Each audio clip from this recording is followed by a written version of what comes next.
Kerajaan Samudra Pasai adalah kerajaan Islam pertama di Indonesia yang terletak di pesisir utara Pulau Samudra, temannya di sekitar kota Laksowawe, Provinsi Aceh. Wilayah kerajaan ini dikenal sebagai Kampung Samudra yang berjarak sekitar 15 km dari timur Laksowawe. Diri Kerajaan Samudra Pasai. Kerajaan ini didirikan oleh Marah Silu yang kemudian bergelar Sultan Malik Al-Saleh setelah memeluk agama Islam. Menurut hikayat, Raja-Raja Pasai Marah Silu mengislamkan diri setelah bermimpi bertemu Nabi Muhammad SAW yang memberinya nama dan petunjuk untuk mendirikan kerajaan. Setelah itu, seseorang ulama bernama Syekh Ismail dari Mekah datang ke Samudra dan mengislamkan Marah Silu serta rakyatnya. Sultan Malik As-Saleh memerintah dari tahun 1267 hingga 1297 Masehi. Ia dikenal sebagai raja pertama yang memimpin kerajaan Islam pertama di Indonesia. Kerajaan Samudra Pasai. Kerajaan ini berdiri sekitar abad ke-13 Masehi, panjang sekitar tahun 1267 Masehi.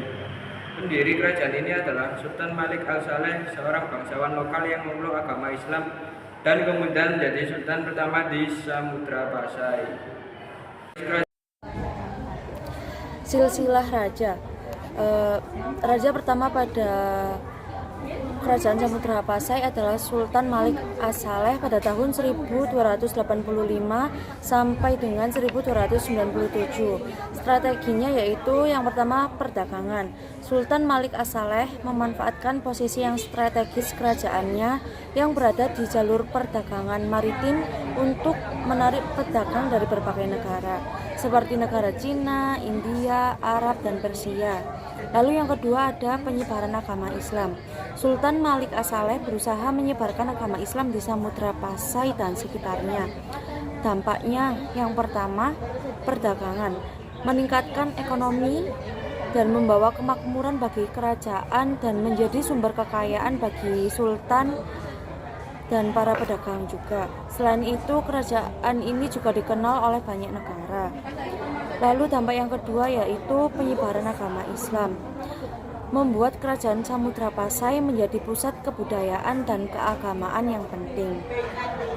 Lalu yang kedua ada raja pada masa kerajaan Samudra Pasai yaitu Sultan Mahmud Malik Az-Zahir pada tahun 1326 sampai dengan 1345. Beliau menjadikan kerajaan Samudra Pasai sebagai pusat perdagangan sehingga mengalami perkembangan pesat.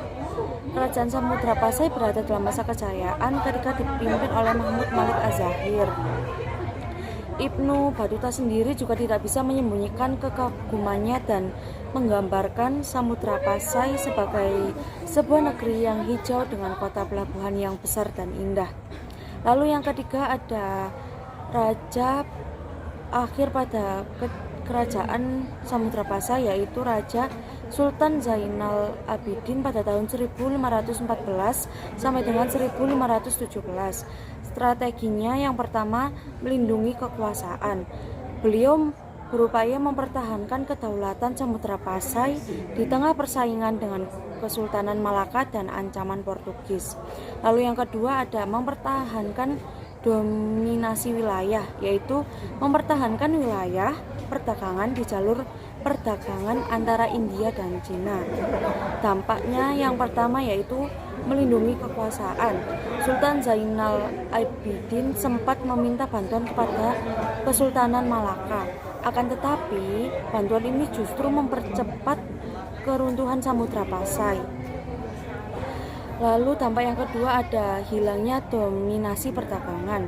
Karena runtuhnya Samudra Pasai, dominasi di kawasan tersebut hilang, sehingga berdampak pada pendapatan kerajaan.